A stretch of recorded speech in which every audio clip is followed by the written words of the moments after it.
Tuan-tuan,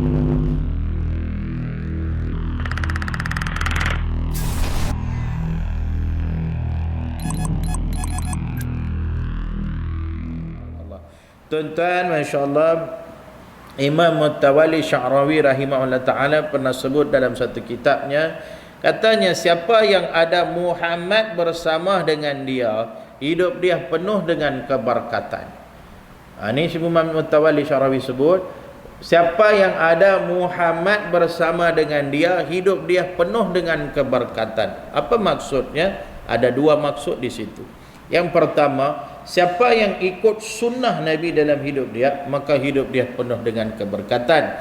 Maksud yang keduanya ialah nama siapa yang bermula dengan Muhammad, sudah pasti hidupnya penuh dengan keberkatan. Kenapa tuan-tuan? Sebab satu-satunya nama yang Allah sumpah ke atas dia adalah Nabi Muhammad sallallahu alaihi wasallam. Kalau tak silap di dalam surah Al-Anfal ayat 33, wa makana Allahu liyu'azzibahum wa anta fihim, dan mereka tidak akan ditimpa musibah selagi engkau ada bersama dengan mereka, kata Allah Subhanahu wa taala. Masya-Allah tabarakallah. Nah, itu nama saja begitu hebat, masya-Allah tabarakallah. Nama ni tuan-tuan ada khilaf juga di kalangan ulama. Kebanyakan ulama maulid kata nama ni Allah yang pilih. Nama Muhammad ini Allah yang pilih, masya-Allah tabarakallah. Tapi ada juga puak-puak, masya-Allah, yang tak bersehaluan dengan ahli sunnah wal jamaah. Mereka kata nama ni datuknya yang berikan. Jadi macam mana kita nak tahu nama ni Allah yang pilih? Kalau kita tengok betul-betul Quran, masya-Allah, Quran yang ada pada kita hari ini, sebenarnya Quran itu Allah dah turunkan seketul di Lauh Mahfuz. Betul tak, masya-Allah? Maknanya Allah letakkan Quran itu seketulnya di Lauh Mahfuz.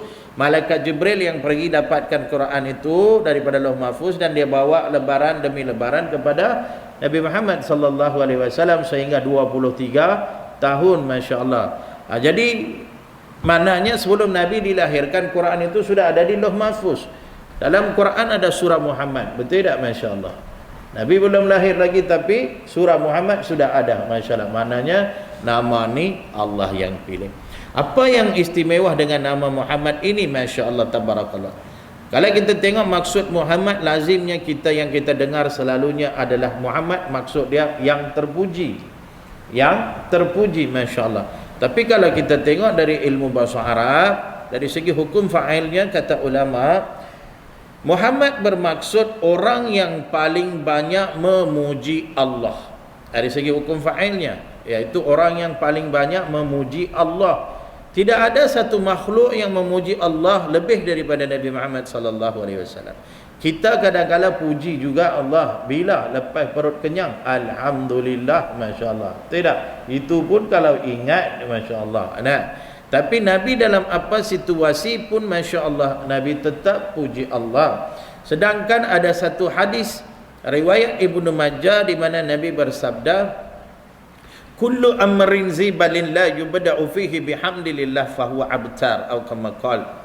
Setiap perkara baik yang ada nilainya yang dimulakan tanpa pujian ke atas Allah, fahuwa abtar, kata Nabi. Semuanya itu cacat, kata Nabi, masya-Allah tabarakallah. Jadi itu maksud Muhammad dari segi fa'ilnya, iaitu orang yang paling banyak memuji Allah. Manakala dari segi hukum maf'ulnya, Muhammad ini bererti orang yang paling banyak dipuji oleh Allah Subhanahu wa taala, masya-Allah.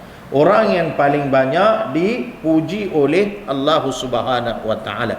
Sebab itulah umum kita tahu benda ni, bahawa Allah tak pernah sebut ataupun Allah tak pernah panggil Nabi dengan namanya di dalam Al-Quran. Betul tak? Yang lain semua Allah panggil dengan nama-nama mereka. Ya Adam, Ya Nuh, Ya Idris, Ya Saleh, Ya Hud, Ya Ibrahim, Ya Ishaq, Ya Ismail, Ya Musa, Ya Isa. Semua ni Allah panggil dengan nama-nama mereka, melainkan nama Nabi Muhammad sallallahu alaihi wasallam Allah panggil dengan gelaran-gelaran yang begitu masyhur, masya-Allah tabarakallah. Antaranya Ya Yasin, Ya Toha, Ya Muzammil, Ya Muddathir, Ya Rauf, Sirajal Munir, macam-macam gelaran yang Allah berikan kepada Nabi Muhammad sallallahu alaihi wasallam. Maknanya Nah, maksud Muhammad ialah orang yang paling banyak dipuji oleh Allah Subhanahu wa taala. Masya-Allah.